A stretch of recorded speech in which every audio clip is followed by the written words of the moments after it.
నమస్తే. నేను మీ Manasa. Welcome back to M&M's crazy kitchen. ఈరోజు వీడియోలో ఆంధ్ర స్టైల్‌లో ట్రెడిషనల్ బ్రేక్‌ఫాస్ట్ రెసిపీ దిబ్బ రొట్టె, తేనె పాకం ఎలా చేసుకోవాలో చూపించబోతున్నాను. జస్ట్ కొన్ని టిప్స్ ఫాలో అయ్యి చేశారంటే దిబ్బ రొట్టి స్పంజీగా సూపర్‌గా వస్తుందండి. సో, లేట్ చేయకుండా ఈ ప్రాసెస్‌లోకి వెళ్ళిపోదాం. వీడియోని ఎక్కడ స్కిప్ చేయకుండా ఎండ్ వరకు చూసేయండి. అలాగే మన ఛానల్‌ని ఫస్ట్ టైమ్ చూస్తున్నట్లయితే ప్లీజ్ ఛానల్‌ని సబ్స్క్రైబ్ చేసుకొని మమ్మల్ని మరింత సపోర్ట్ చేయండి. దిబ్బ రొట్టె కోసం ఒక గిన్నెలో 1 కప్పు వరకు పొట్టు మినపప్పు వేసుకోండి. దిబ్బ రొట్టె మంచి టేస్ట్ రావాలి అంటే ఫస్ట్ నుంచి ఎక్కువ వాడేది అందరూ కూడా పొట్టు మినపప్పే అనమాట. సో, మినపగుళ్ళుతో చేసేదానికన్నా ఈ పొట్టు మినపప్పుతో చేస్తే చాలా టేస్ట్ వస్తుంది. ఇందులో తగినన్ని వాటర్ యాడ్ చేసుకొని ఒక 5, 6 గంటలు నానబెట్టండి. అలాగే వేరొక గిన్నెలో 2 కప్పుల వరకు ఇడ్లీ రవ్వలో తగినన్ని వాటర్ యాడ్ చేసి 5, 6 గంటలు నానబెట్టండి. పప్పు నానిన తర్వాత పొట్టు పోయేంత వరకు క్లీన్ చేసుకొని మిక్సీలో వేసేదానికన్నా మీరు గ్రైండర్‌లో వేసి రుబ్బారంటే పిండి మెత్తగా అయ్యి మంచిగా ఉరుమవుతుందనమాట. సో, బాగా ఫెర్మెంట్ అయ్యి దెబ్బ రొట్టె చేసినప్పుడు మంచి టేస్ట్ వస్తుంది. అలాగే ఇడ్లీ రవ్వను కూడా 4, 5 సార్లు కడిగి వాటర్ అంతా పిండేసి ఒక గిన్నెలో పెట్టుకోండి. ఇప్పుడు రుబ్బిన ఈ పిండిని తీసుకొని మనం రెడీ చేసి పెట్టుకున్న ఇడ్లీ రవ్వలో వేసుకొని వీడియోలో చూపిస్తున్నట్లు పిండిని వేళ్ళ మధ్యలోంచి వదులుతూ కలుపుకోవాలి. పిండిని గిన్నెలో నిండుగా వేసేయకుండా సగం వరకు మాత్రమే వేసి మూత పెట్టి రాత్రంతా కూడా ఫెర్మెంట్ చేయాలి. ఇప్పుడు ఒక మిక్సీ జార్ తీసుకొని అందులో మీ కారానికి తగ్గట్టుగా 5, 6 పచ్చిమిర్చి, చిన్న అల్లం ముక్క, అర టీ స్పూన్ జీలకర్ర, అర టీ స్పూన్ సాల్ట్ వేసి పల్స్ మీదే కచ్చా పచ్చగా బ్లెండ్ చేసి పక్కన పెట్టండి. మనం రాత్రంతా ఫెర్మెంట్ చేసిన పిండిని చూసారు కదా!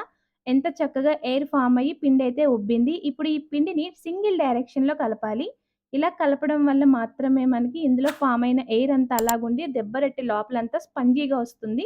ఎలా పడితే అలా కలిపేసారంటే పిండిలోని ఫార్మ్ అయిన ఎయిర్ అంతా పోయి మనకి దెబ్బ రొట్టె లోపల కాస్త గట్టొచ్చేస్తుందనమాట.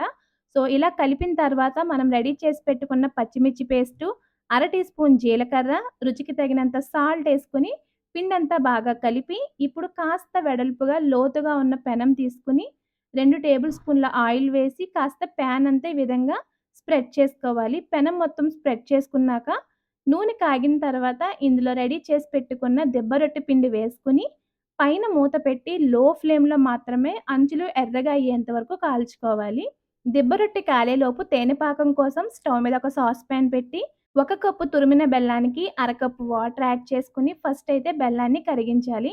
అంటే ఇందులో ఏమైనా డస్ట్ పార్టికల్స్ ఉంటే మనం ఫిల్టర్ చేసుకోవడానికి మాత్రమే కరిగిస్తున్నామనమాట.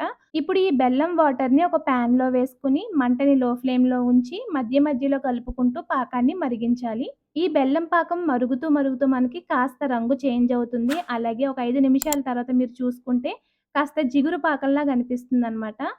ఇలా జిగురు పాకం రాగానే ఇందులోకి చిటికెడు దంచి పెట్టుకున్న సోంఫు, అలాగే ఒక చిటికెడు యాలకుల పొడి వేసుకొని కలిపేసి స్టవ్ ఆఫ్ చేసుకోవాలి. ఒకవేళ మీరు ఎక్కువ క్వాంటిటీ చేసుకున్నట్లయితే గ్లాస్ జార్‌లో వేసుకొని ఫ్రిడ్జ్‌లో పెట్టుకుంటే 1 వీక్ వరకు కూడా మీరు నిల్వ పెట్టుకోవచ్చనమాట.